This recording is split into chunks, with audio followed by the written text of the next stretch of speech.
Terima kasih atas kesempatan yang diberikan kepada saya. Perkenalkan, nama lengkap saya Oliva Tito dari kelas reguler sore B semester 7. Pada kesempatan ini, saya akan mengulas tugas review buku yang ketiga untuk memenuhi tugas seminar masalah-masalah sosial. Judul buku yang akan saya ulas yakni Your Research on Social Science and Humans, atau dalam bahasa Indonesianya yakni Research UE Aktif Ilmu Sosial dan Kemanusiaan.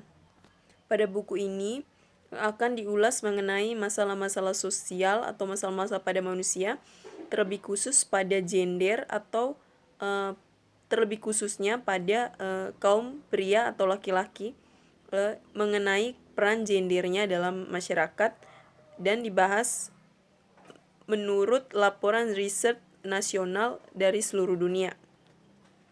Berikutnya saya akan mencoba memaparkan poin-poin utama dari laporan riset nasional. Laporan nasional yang berbeda menekankan jenis pokok yang berbeda-beda dan beberapanya telah berfokus kepada keadaan umum suatu penelitian atau tentang hal lain mengenai konten penelitian atau implikasi lainnya.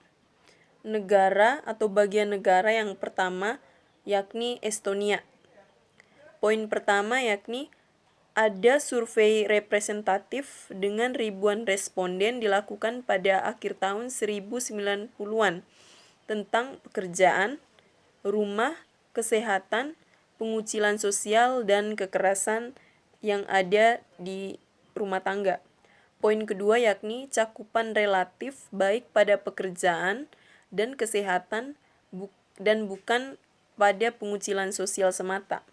Poin yang kedua yakni cakupan relatif baik pada pekerjaan, kesehatan, bukan pada pengucilan sosial.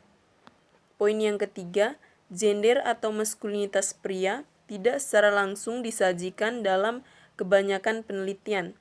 Jenis kelamin merupakan masalah yang dilihat sebagai prioritas utama atau dilihat juga dalam segi kejahatan, kemiskinan, dan pengangguran. Poin yang keempat, masalah sosial diwujudkan dalam pendeknya usia harapan hidup seorang laki-laki. Setelah Rusia, Estonia memiliki perbedaan harapan hidup terbesar antara pria dan wanita sebagai akibat dari kesehatan para pria.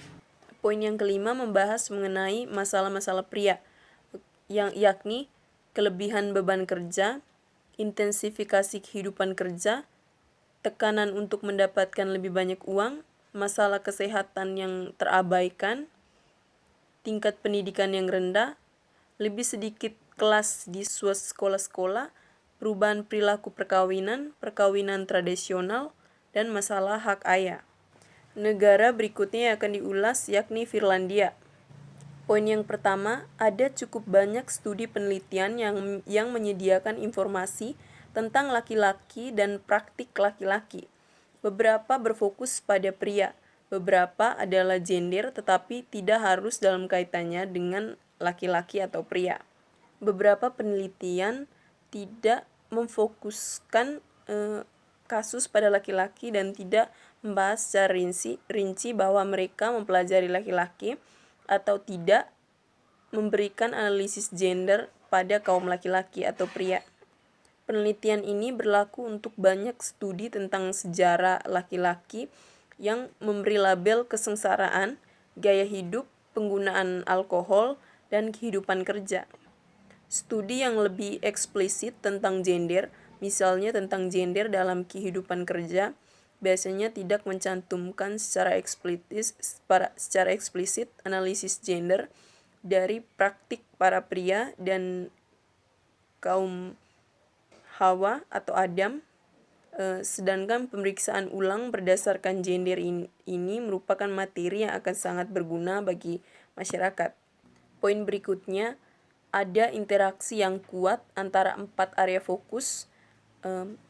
Tema yang meresap yang telah disoroti dalam penelitian Finlandia adalah kesialan beberapa pria, dalam istilahnya, yakni kematian, penyakit, isolasi, penggunaan alkohol atau mengkonsumsi alkohol, kehidupan kerja, budaya, kekuasaan, hak istimewa dan keadilan atas sumber daya orang-orang tertentu atau menjadi pria pada umumnya.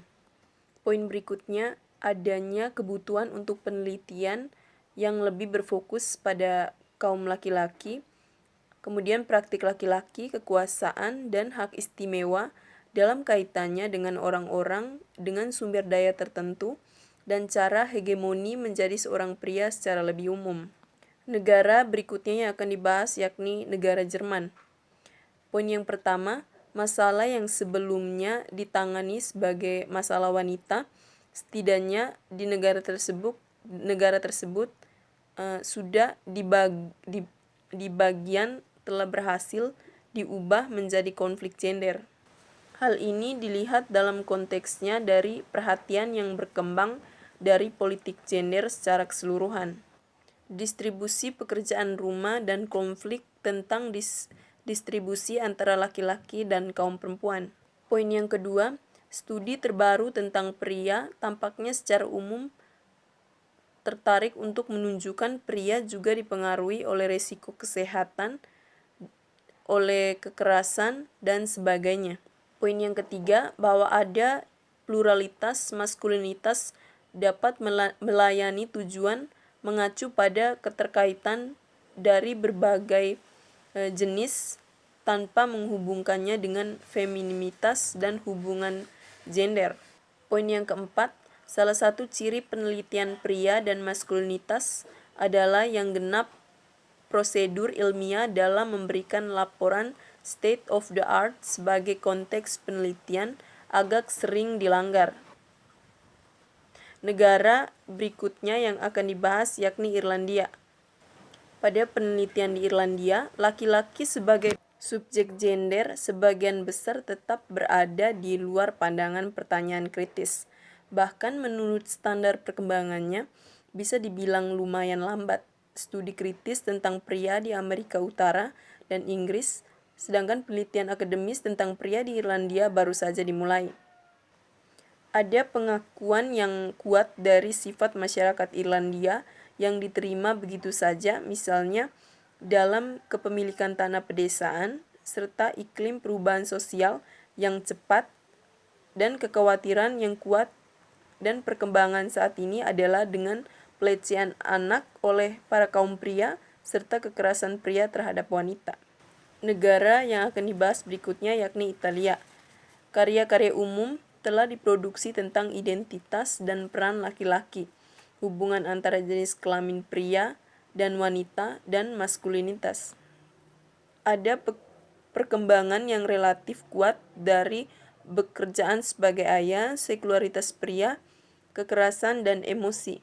Salah satu fokus khusus adalah kompleksitas dinamika keluarga dengan bentuk-bentuk kebapaan yang kurang lebih tradisional. Beberapa tulisan menyatakan bahwa sulit bagi pria untuk mengakui mereka sendiri sebagai identitas seksualitas adalah tanda adanya identitas bagi mereka sendiri. Negara berikutnya yang akan dibahas yakni Latvia. Pemulihan kenegaraan dan kebangsaan terkait erat dengan retradisionalisasi peran gender dan remaskulinisasi ruang politik sebagai rekonstruksi peran gender tradisional.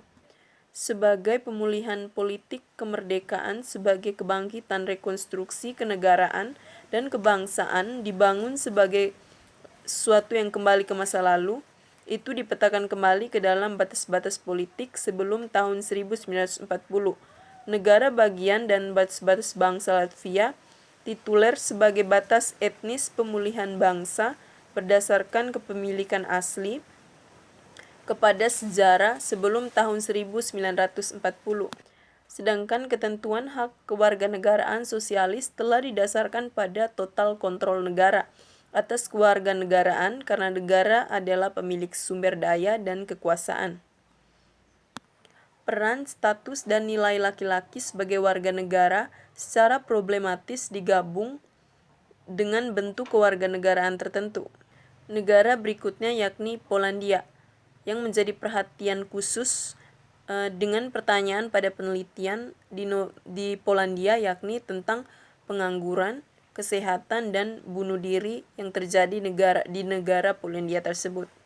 Negara berikutnya yakni Federasi Rusia. Munculnya studi gender di Rusia pada tahun 1980-an dan awal tahun 1990-an telah menghasilkan atau terciptanya situasi yang aneh dalam sosiologis masyarakat Rusia. Pada kenyataannya, utama aliran penelitian dalam studi gender versi Rusia adalah aliran perempuan. Negara yang akan dibahas berikutnya yakni Inggris.